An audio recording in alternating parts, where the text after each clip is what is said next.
할렐루야. 오늘도 주님 안에서 복되고 형통한 하루가 되시기를 주님의 이름으로 축원합니다. 어제 나훔 2장 말씀에서 니느웨의 멸망의 말씀을 함께 보셨습니다. 오늘 나훔 3장은 이 니느웨가 어떻게 멸망하게 되었는가, 멸망의 이유에 대해서 말씀해 주고 계십니다. 그리고 오늘 말씀을 통해서 알 수 있는 것은 우리가 죄를 짓고 하나님을 멀리 떠나가게 되면 그 결과는 심판과 멸망뿐이라는 것을 보여주고 계십니다. 이 나훔서를 계속 보시면서 말씀드리듯 하나님께서는 그 자리에서 그냥 심판하시는 매정하신 분이 아닌 사랑이 넘치시는 분이십니다. 그러나 그런 그분이 진노하실 때에는 그에 타당한 이유가 있다라는 거죠. 그곳에 악이 넘쳐나기에 그래서 그곳에 심판이 임한다라는 사실을 우리는 알아야만 합니다. 오늘 말씀에서 이 니느웨라는 곳도 악이 굉장히 넘치는 곳이었습니다. 그곳에는 사랑도 사라졌고 자신밖에 모르던 이기적인 곳이었습니다. 그래서 하나님께서는 그곳에 분노와 진노를 부으셨습니다. 오늘도 이 니느웨 성의 심판의 모습을 보게 될 것인데 오늘의 말씀은 크게 두 부분으로 나눌 수 있습니다. 먼저 1절부터 7절까지 니느웨의 죄상과 벌입니다. 니느웨가 어떻게 벌을 받게 되었는지 그들의 모습을 볼 수 있고, 두 번째 8절부터 19절까지 황폐해진 니느웨입니다. 교만하고 이기적이고 하나님을 떠난 그들에게 하나님의 심판이 주어졌고 그 심판으로 말미암아 황폐해진 니느웨의 모습을 보여주고 있습니다. 오늘 말씀을 통해 하나님이 우리에게 주시는 영적인 메시지를 함께 나누고 함께 기도의 제목을 삼고자 합니다. 첫 번째로, 죄악에는 반드시 심판하시는 공의로우신 하나님이십니다. 오늘 시작되는 1절 말씀부터 우리는 니느웨라는 곳이 얼마나 잔인했는지를 알 수 있습니다. 이 니느웨 성을 표현하기를 오늘 말씀에서 피의 성이라고 말하는데, 이는 그들이 얼마나 잔인했는지에 대해서 표현하는 말로 알 수 있습니다. 앞서 우리가 요나서의 말씀에서도 니느웨로 가서 말씀을 전하라는 그 하나님의 말씀에도 불구하고 불순종하는 요나의 모습을 볼 수가 있었습니다. 그 이유는 다른 것이 아니었죠. 자신들의 민족을 괴롭히고 악랄할 그들이 쳐다도 보기 싫고 그들이 구원을 받는 모습도 보기가 싫었습니다. 그들을 왜 그렇게 싫어했냐 하면 그들이 너무나도 잔인했다라는 겁니다. 역사적인 기록에 의하면은 그들은 포로들을 데리고 와서 팔 다리를 다 자르고 한쪽 팔만 그냥 남겨둔 채로 그 남은 팔로 남은 군인들과 억지로 악수를 시키면서 조롱하며 그 군인들의 모습을 보게 했다고 합니다. 또 전쟁에서 자식이 있는 아버지가 죽으면은 그 아버지의 목을 잘라 자녀에게 죽은 아버지의 목을 들고 동네를 행진하도록 시켰다라고 합니다. 또한 임산부의 배까지 갈라냈다라는 기록이 있죠. 이처럼 이 잔인한 민족이 바로 아수르, 니느웨였다라는 말씀입니다.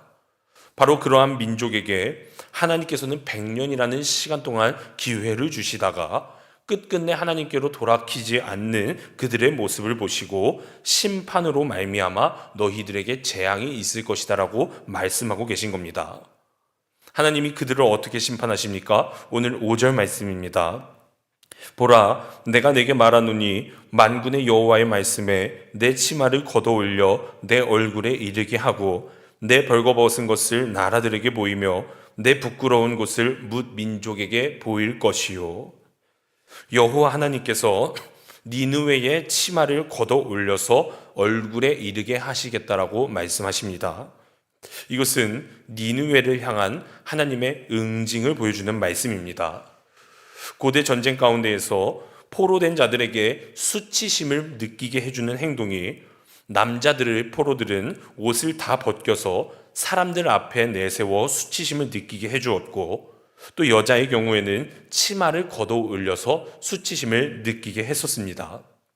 즉, 늘 강압적이고 폭력적인 그들에게 하나님은 오늘 말씀에서 심판을 하신다라는 말씀이죠. 그것도 본인들이 그동안 해왔던 그 수치와 그 모욕을 그대로 돌려주겠다라는 하나님의 말씀입니다. 사랑하는 여러분, 그 당시 정말 그 누구도 건드리지 못했던 아수르의 수도 니느웨가 하루아침에 수치를 당하게 되고 멸망하게 됩니다. 그리고 하나님의 심판을 받아서 이제 역사 속에서는 완전히 사라져버리게 되었다는 거죠.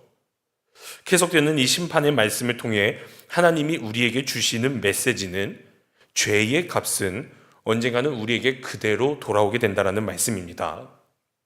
우리의 공의로우신 하나님이 반드시 그 죄값을 물으실 것입니다. 오늘날 마치 이 세상도요, 악으로 덮여 있는 세상 같습니다. 죄를 죄라고 말하면 비난하고, 꼭 행동이 폭력이 아니더라도 정신적인 폭력이 난무하는 이 세상, 올바른 가치관을 가지고 진리를 선포하는 자들을 핍박하는 이 세상, 그러나 이 모든 악의 세력들은 정말 한순간에 멸망하게 될 줄로 믿습니다. 하나님은 이 상황을 그저 무시하고 관심이 없으신 것이 아니고요, 그들에게도 돌아올 기회를 주고 계신 것입니다.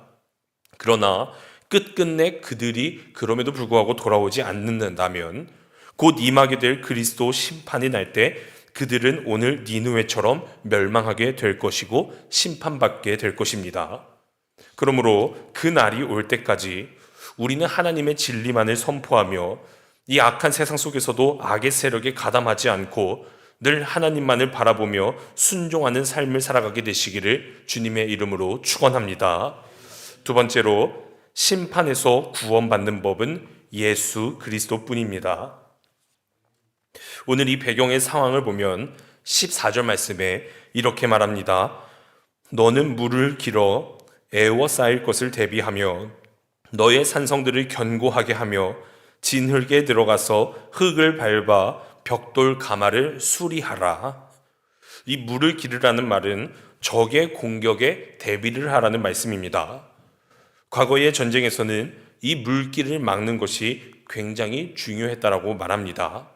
왜냐하면 물길이 차단되어서 물이 없다면 사람이 도저히 살 수가 없는 것입니다.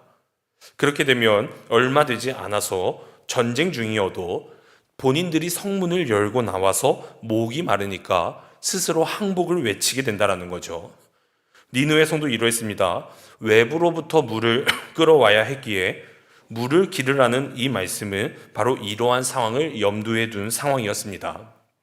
그리고 또 말씀하는 것은 산성들을 견고하게 하고 진흙을 밟아 벽돌 가마를 수리하라. 즉 지금보다 더욱더 강건한 굳건한 벽을 세우라는 것입니다. 그런데 여러분, 지금 여러분 이 말씀을 하는 분이 누구시냐면요, 하나님이십니다. 뭔가 순서가 이상합니다. 하나님이 내가 너희를 심판하시겠다, 내가 너희를 멸망케 하겠다, 내가 너희를 칠 것이다 라고 약속하셨는데 지금 그들에게 하는 말은 너네 미리 물도 다 끌어다 놓고 벽도 단단하게 수리해 놔라. 지금 오히려 그들을 보호해 주는 말씀 같습니다. 왜 하나님께서 갑자기 이렇게 착하게 말씀을 하실까?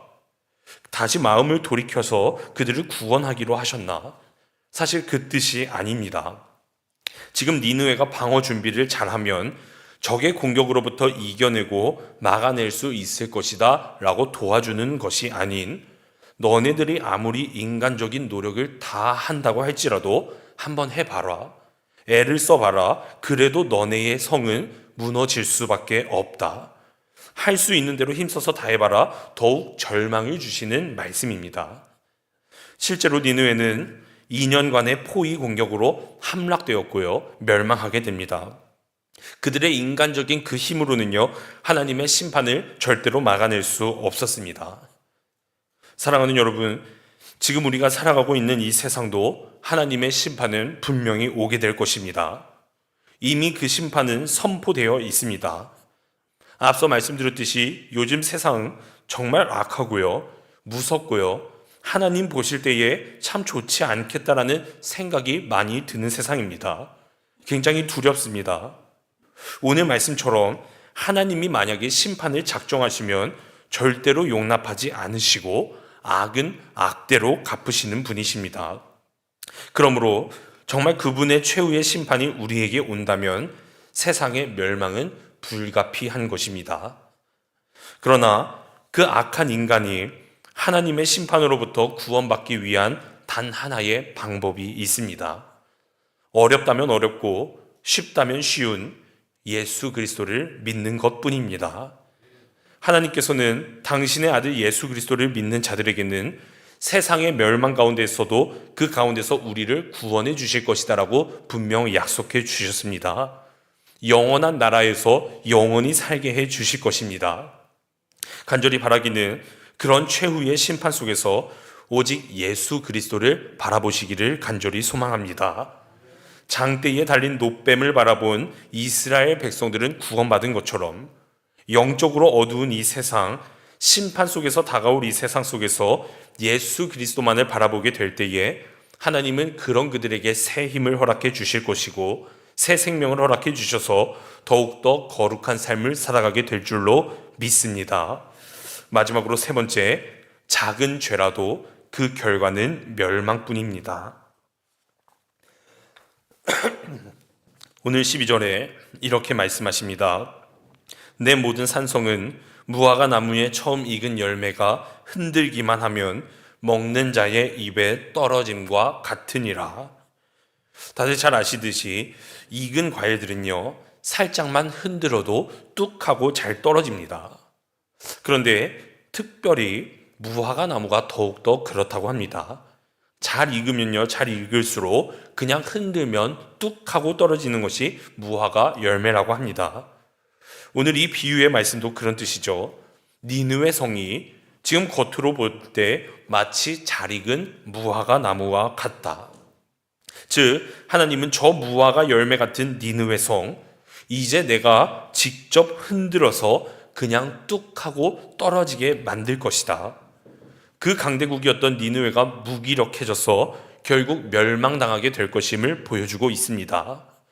우리가 너무 잘 아는 여리고성도 그러하죠. 이중 성벽으로 굉장히 굳건하게 세워진 그 여리고성도 성 주위를 돌며 나팔을 불며 소리 질렀더니 그 견고한 성이 허무하게 내려져 버립니다. 마치 니느웨 성도 그렇게 무너질 것이라는 말씀입니다. 또한 13절에 이렇게 말씀하시죠. 내 가운데 장정들은 여인과 같고 내 땅의 성문들은 내 원수 앞에 넓게 열리고 빗장들은 불에 타도다. 이 여인들은요, 신체적으로 약하기 때문에 당시의 여자들은 전쟁터에 내보내지 않았습니다. 그런데 오늘 본문에서 의미하는 것은 그렇게 강했던 아수르의 군대가 이러한 여인들과 같이 약해질 것이다라고 보여주는 말씀입니다. 니느웨 성은 당시 최고의 군대였고요. 그리고 니느웨 성의 그 성은요, 최고의 견고한 성이었습니다. 그런데 오늘 말씀하시는 것, 그 강한 성이 무화과 나무와 같고 그 강한 군대는 여인과 같이 될 것이라고 말씀해 주고 계십니다. 어떻게 그들이 이렇게 한순간에 무너질 수 있을까? 원인은 하나입니다.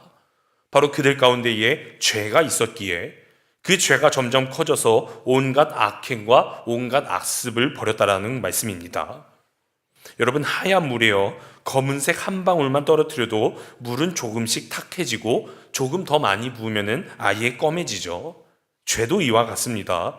조금의 죄라도 우리에게 들어오게 되면요, 지금 우리의 심령의 그 영혼들이 탁해질 것이고요, 마치 암세포처럼 금방금방 커져서 우리의 영혼을 죽이게 되는 것은 시간 문제라는 겁니다. 계속해서 성경에서 보여주는 것, 어떠한 강대국이라도 죄가 임하게 된다면 그곳의 결과는 결국 파멸이라는 말씀입니다.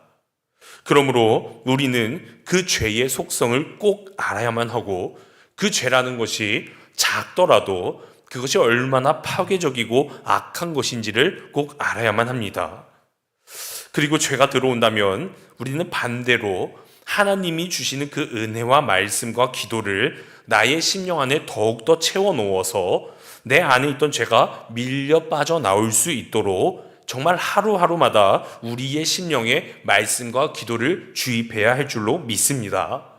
간절히 바라기는 아무리 작은 죄라도 그 작은 죄로부터 시작하여 점점 커져 최후에는 우리를 파멸로 이끌어갈 수 있는 위험한 것임을 깨달으시고 죄를 멀리하고 하나님의 말씀을 가까이하여 하나님께 구원받고 축복받는 삶을 살아가게 되시기를 주님의 이름으로 축원합니다.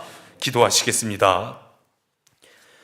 죄악을 언제나 심판하시는 하나님, 이 나훔서의 말씀을 통해 우리에게 전해주시는 메시지, 죄를 짓는 자에게는 언젠간 죄의 값이 돌아오게 될 것이라는 그 말씀 잘 받아서 죄와는 멀어지고 하나님과는 가까워질 수 있도록 주님 역사하여 주시옵소서. 그 죄로부터 해결받기 위해 예수 그리스도를 이 땅에 보내주신 은혜에 감사를 드립니다. 이 땅에서 오직 예수 그리스도를 바라봄으로 말미암아 죄의 문제가 해결받게 하여 주시옵고 축복받는 삶을 살아가게 하여 주시옵소서. 오늘 이 시간 작은 죄라도 나의 안에 있다면 속히 하나님 앞에 무릎 꿇게 하여 주시고 겸손한 마음으로 회개하게 하여 주시옵소서. 하나님, 이 새벽 시간 하나님 앞에 귀한 예물을 올려드립니다. 믿음 없이는 드리지 못하는 이 귀한 예물 주님 기뻐 받아 주시옵고 드리는 이들을 손길을 축복하사 이들이 간구하는 모든 기도에 응답하여 주시옵소서. 함께하여 주실 줄로 믿사오며 예수님의 이름으로 기도드렸습니다. 아멘. 이 시간